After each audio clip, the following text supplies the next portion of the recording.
Powered by Riverside.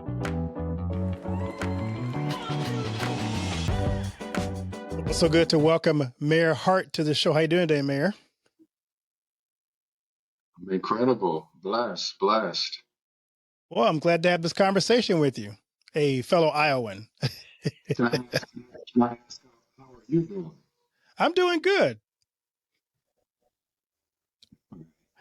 Got a chance to spend some time watching fireworks yesterday in a little small town, watching them shoot across the cornfield, which is a special moment when you're in Iowa. You get to watch fireworks across the cornfield. Yes, sir. So I love to ask my guests this question, kind of get a chance to know you a little bit better. What's the best advice you've ever received?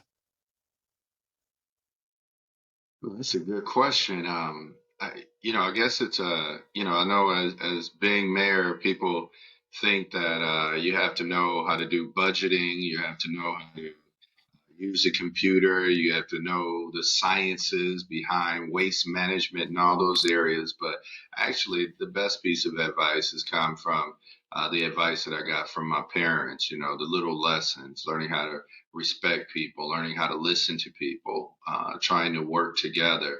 And so for me, it's been those simple pieces of advice versus the technical parts of the job as well.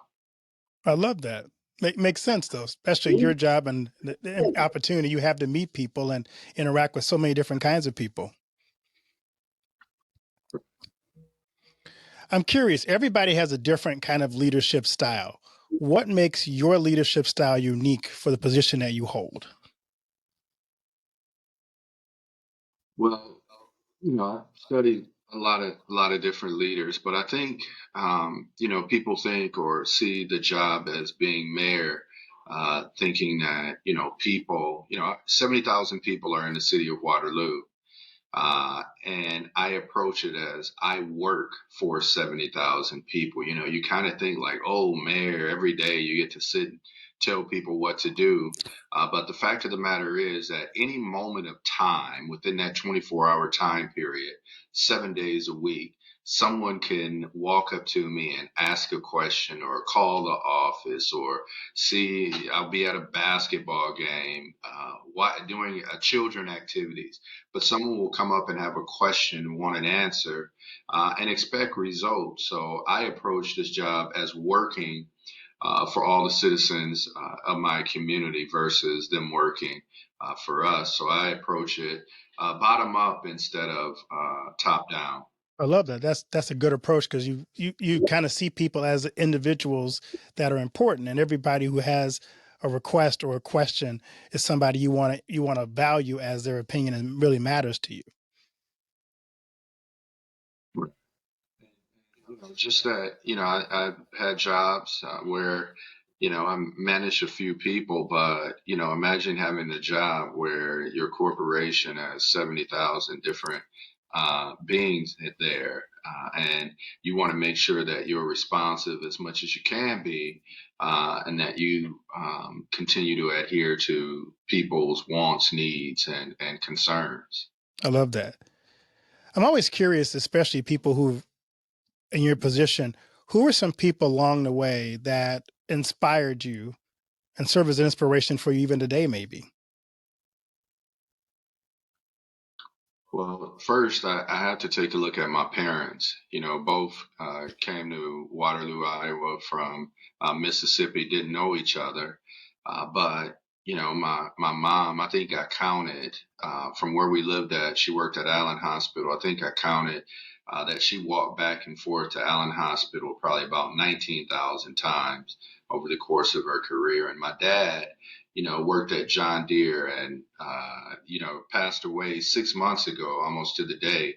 But my dad used to go in at 4:30 in the morning to go in to get additional hours to be able to put me through school. And I don't ever remember my dad missing a day of work.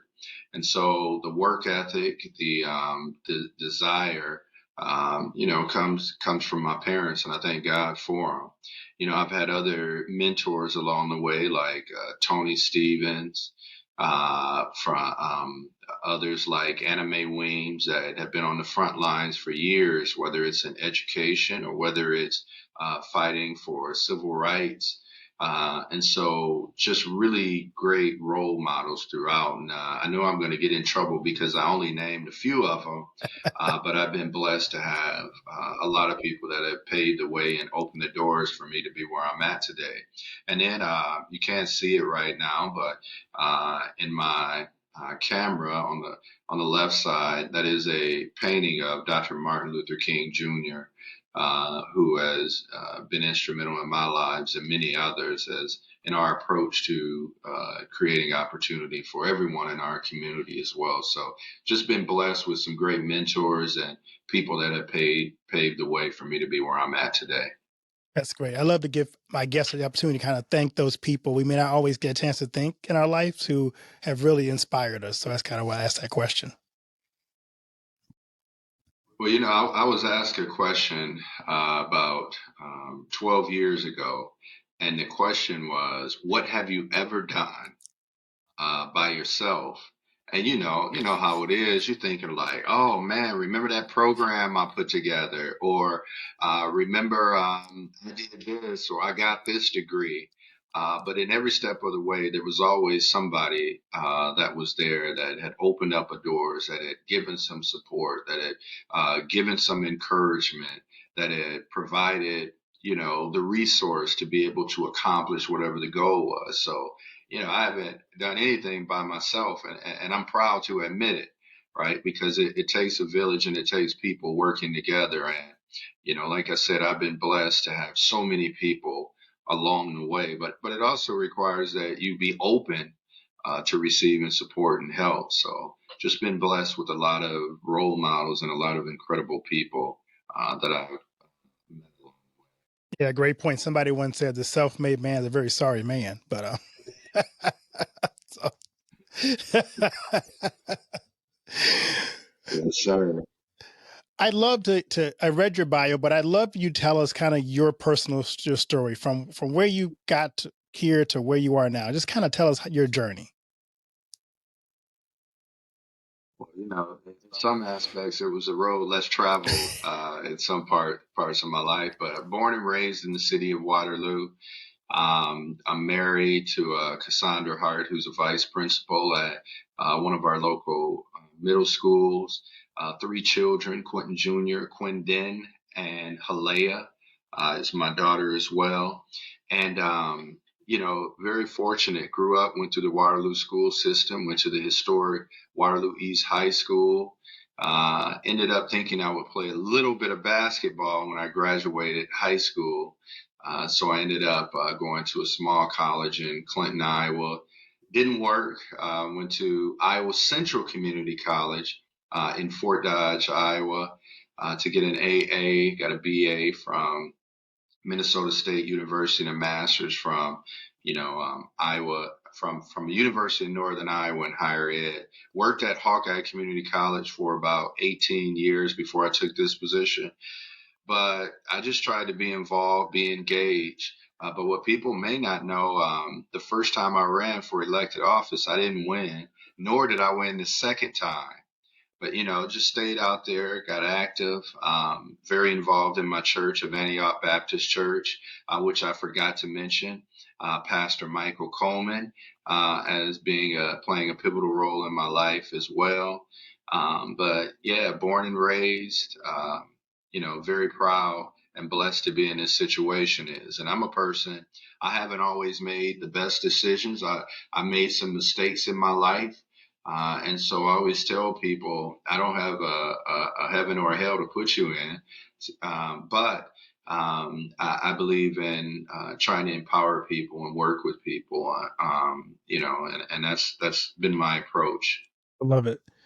I'm always curious for someone in your position who has a leadership role. What is your vision for Waterloo? Vision for Waterloo right now, our 2030 vision plan is a community of opportunity. My parents came here from to escape the turbulent times of the South.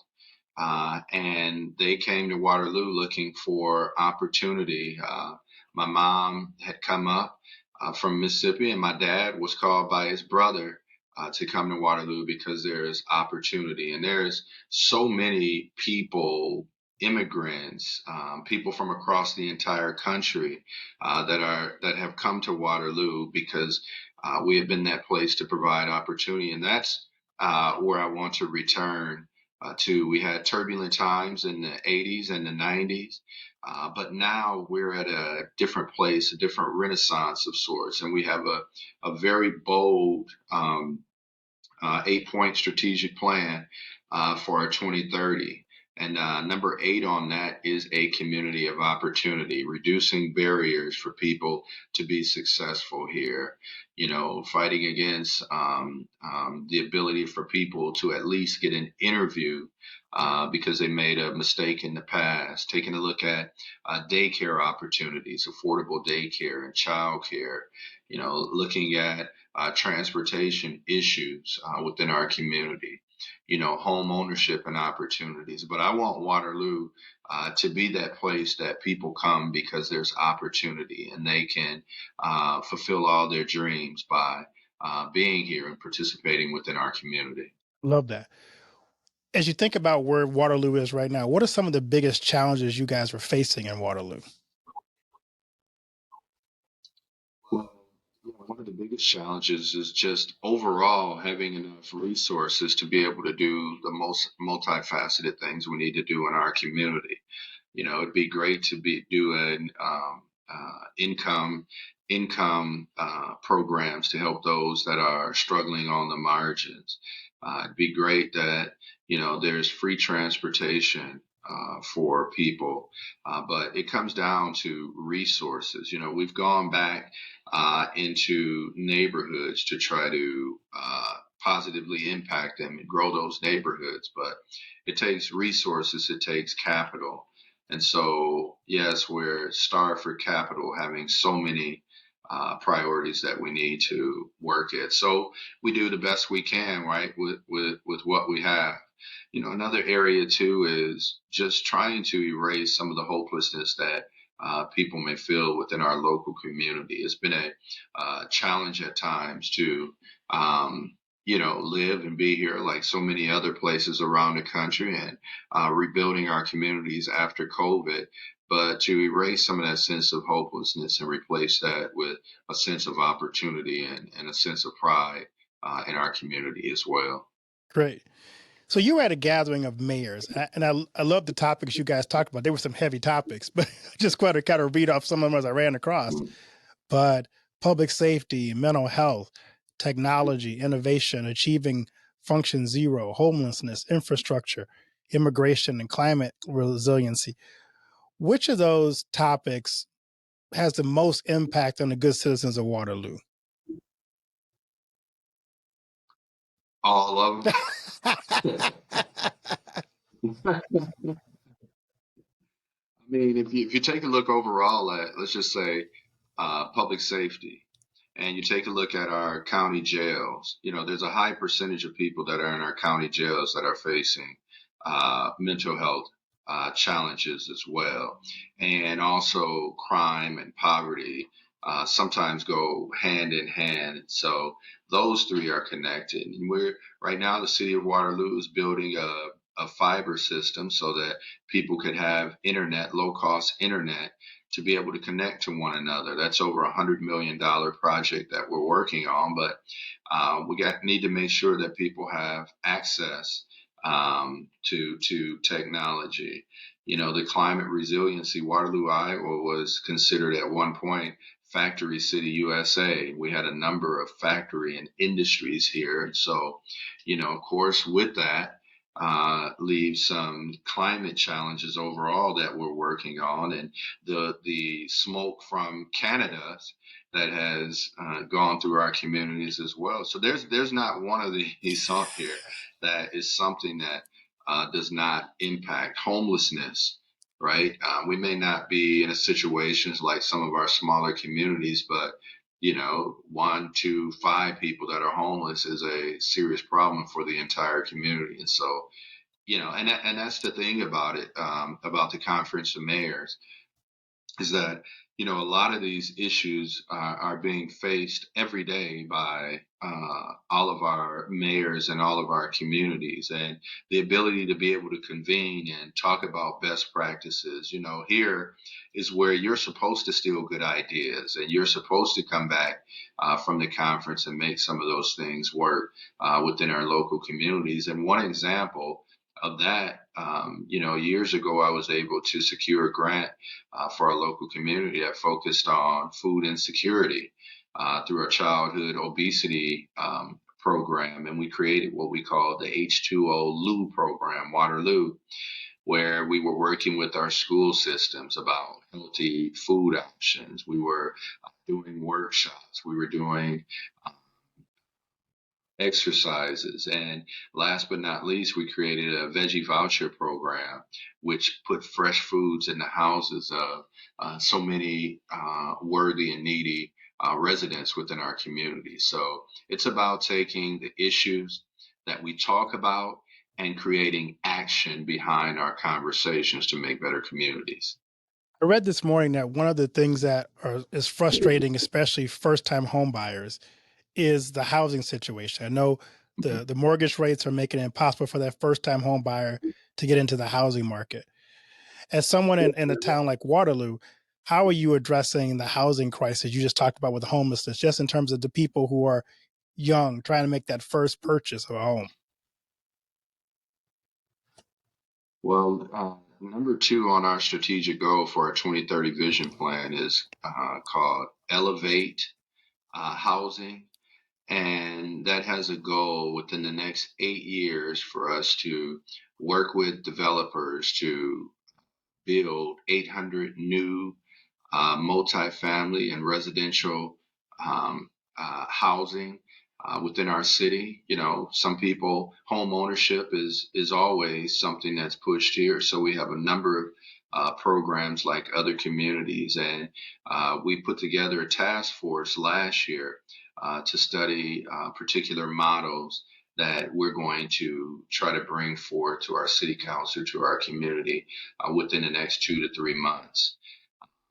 First year of our 2030 vision plan, the numbers had just come out, and this year we've worked with partners to create 245 different housing and multi-residences. So the goal was 800 in 8 years. But in addition to that, also 800 remodeled, newly renovated housing as well.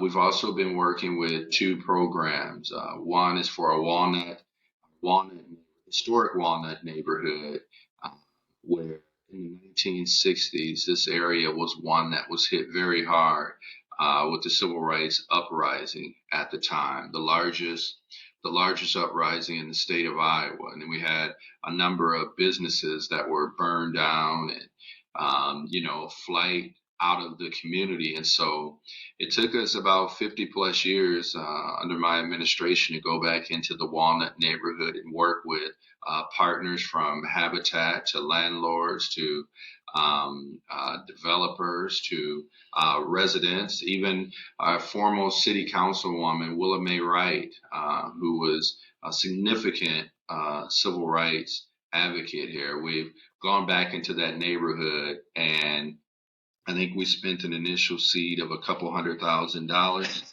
And through the work of our partners, we've been able to take that into that neighborhood, upwards of $18 to $20 million of reinvestment back into that neighborhood. And we expanded that program. Well, actually, I want to give a shout out too. I believe in October,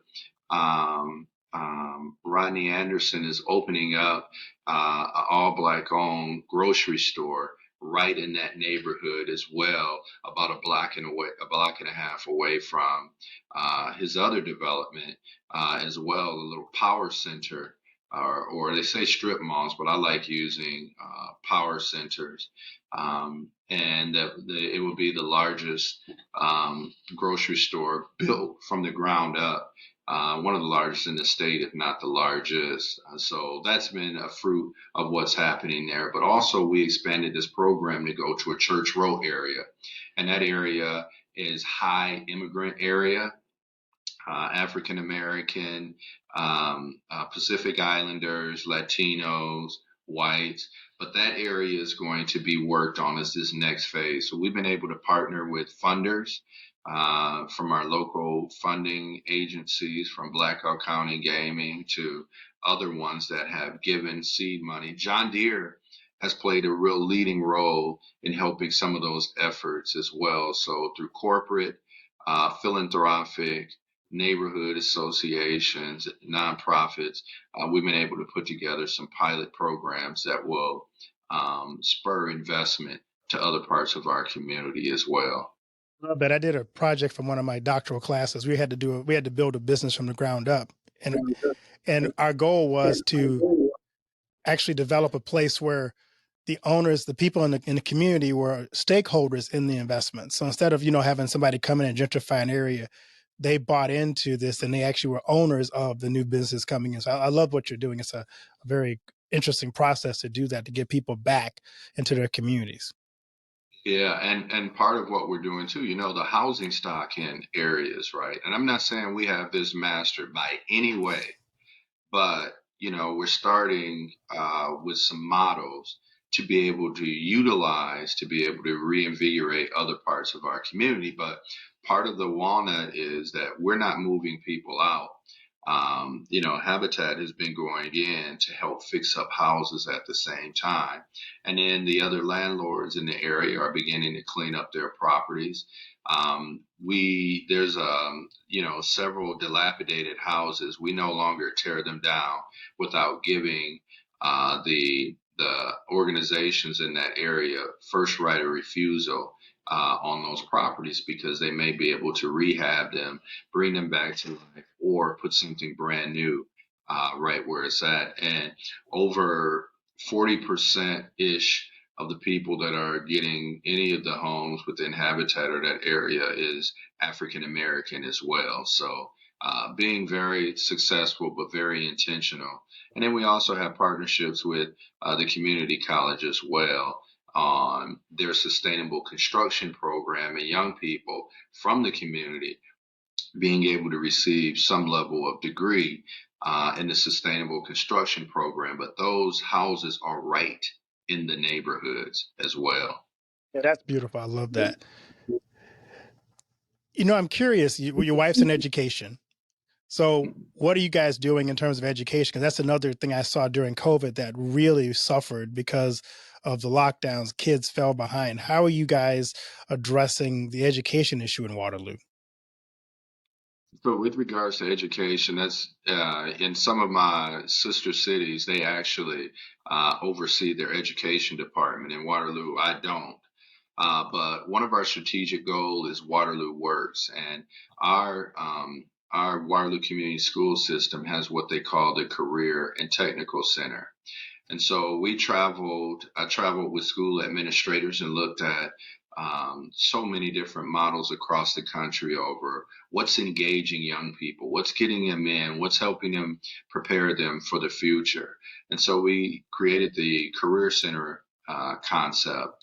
And so we have probably 30 to 40 different career track programs. We don't shortcut our community college. We work with the community college and also with the University of Northern Iowa to be able to train young people to go directly into the workforce or be prepared to go to the next level of education at Hawkeye Community College or the University of Northern Iowa. We've seen incredible increases with regards to engagement and student engagement, which leads to seeing some really good and favorable graduation rates as well. We also have a Iowa at Work center here right in our local community that works with adults to help get them prepared for the next level, whether it's upskilling their current skills, or if it's helping to get them back into the workforce. We have an incredible community college, Hawkeye Community College, which I mentioned. I worked there for about 18 years, that works directly. But all of us are taking a look at the way that we provide education, whether it's short-term apprenticeship programs, whether it is working like a model. We had the IBEST program, which was working with immigrants that get second ESL classes, but at the same time tying them to a technical program so that they can learn a skill and a trade at the same time as they're learning the English language as well. So, very multiple formats, from the Career Center to apprenticeship programs to the community college. So one of our goals that the Waterloo Works is to be one of the top educated workforces in the entire state of Iowa and the Midwest. So we're taking small steps every day to get to there. Maybe you want to move to Waterloo if you keep talking like this. Come on, come on. I love what you're doing. It's so exciting. I'm curious, as the first African-American mayor of Waterloo, how do you lead in such a politically divided time? Yeah, I kind of adopted the motto. It's tough. I'll just be completely honest. Trying to work with the state legislature for to accommodate what they would like to see within communities, but yet being realistic about um, how that has an impact on the city and our citizens. I mean, it is a challenge. But I'll give an example. We in 2016 we had another flooding event, and I remember doing sandbags, one of our centers. People were there. They had sandbags. They're putting sand in, and we're trying to hurry up and get these in place so we could stop any potential damage or threat. And I just remember there was not one time when I asked that person that was shoulder to shoulder with me, whether they were a Republican or whether they were a Democrat or whether they were an independent. I didn't ask that person, what their religious beliefs were. The work was focused on the job that's at hand, and so I am willing to work with anyone that is willing to get the job done at hand. And of course, you have the political arena where, sometimes getting a quick soundbite means something, but it means absolutely nothing to me. These folks have elected me to serve businesses. They've elected me to work with the least of these in our community, and that's what I'm going to do. So my philosophy is we need all hands on deck. We need people working together, coming together. And for me, my leadership style extremes probably don't work as well because I'm always trying to find a middle ground to create the best scenario for the citizens that live in this community. And so that's the approach that I've tried to take during my tenure here. So that means if somebody is in office on the federal level, now some are, of course, a little bit more favorable to the work you're trying to do. But I'm trying to get as many resources out of all of them that I can possibly can to be able to help the city of Waterloo. I love that approach. So here's your chance to speak to a young person. What words of encouragement do you have for them? I kind of remember being a young person a long time ago. And I used to think that when people told me stuff like, oh my God, here comes this lecture, here comes this.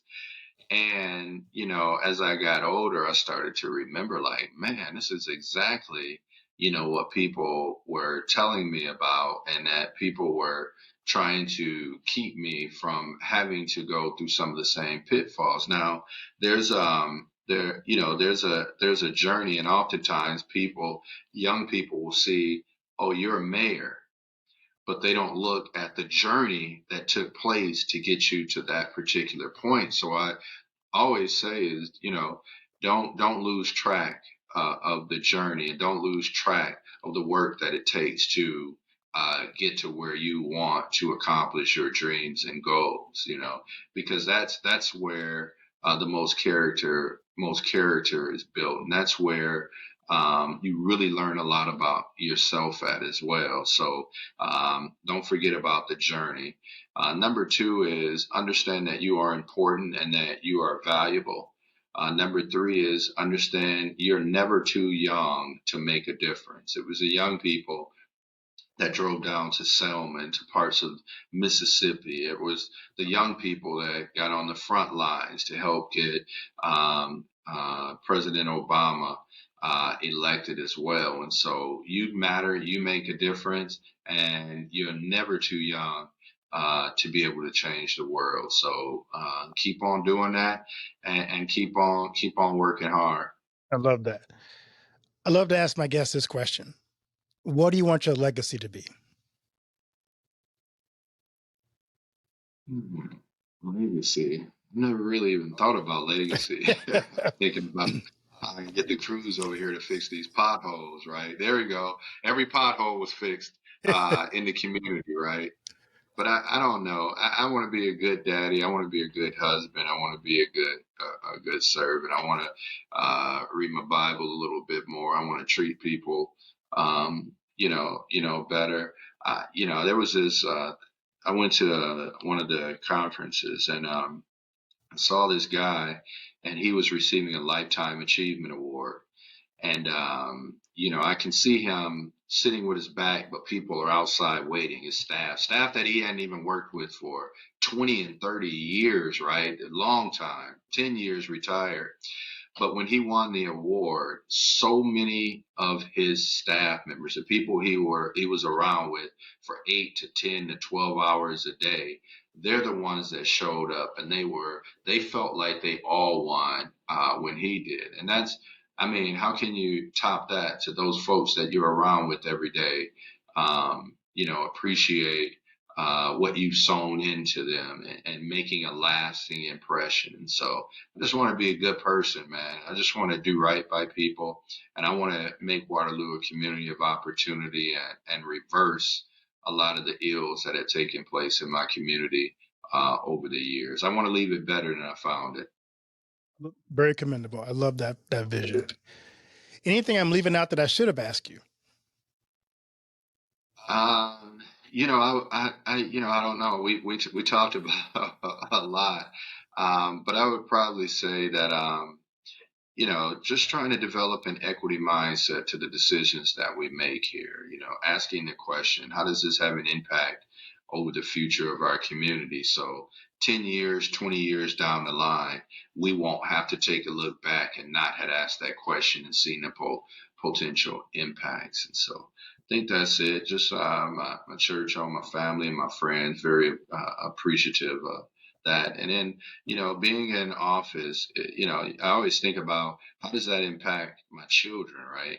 Because there's pressures on them that you can't believe to do everything right or to look a certain way. Now, there's blessings if they accept it right, but they have a standard to live to, and I'm very always concerned about where they're at or what they think about they need to be and what they need to do. And so, always think about my children as well. Same thing if they're a pastor's kids. So my kids know that one. Oh yeah, oh yeah. So So, Mayor, where can my listeners follow you, follow what you're doing in Waterloo, and how connect with you on social media? hashtag Quentin Hart, it's my social media as well. So whether it's Twitter, whether it's LinkedIn, or whether it's Instagram or Facebook, it's Quentin Hart IA, for to be able to connect. So I look forward to talking to people or connecting with them. It may take me a while, right? But normally at some particular time within a time frame, I do have the opportunity to get back to people. Well, Mayor Hart, thanks for being on the podcast, taking the time to share what you're doing at Waterloo, and may God bless you in the work that you're doing, because what you're doing is incredible for that community, giving people opportunity to grow and to live the American dream and to discover their own purpose in life. So thank you for what you do. Thank you for having me.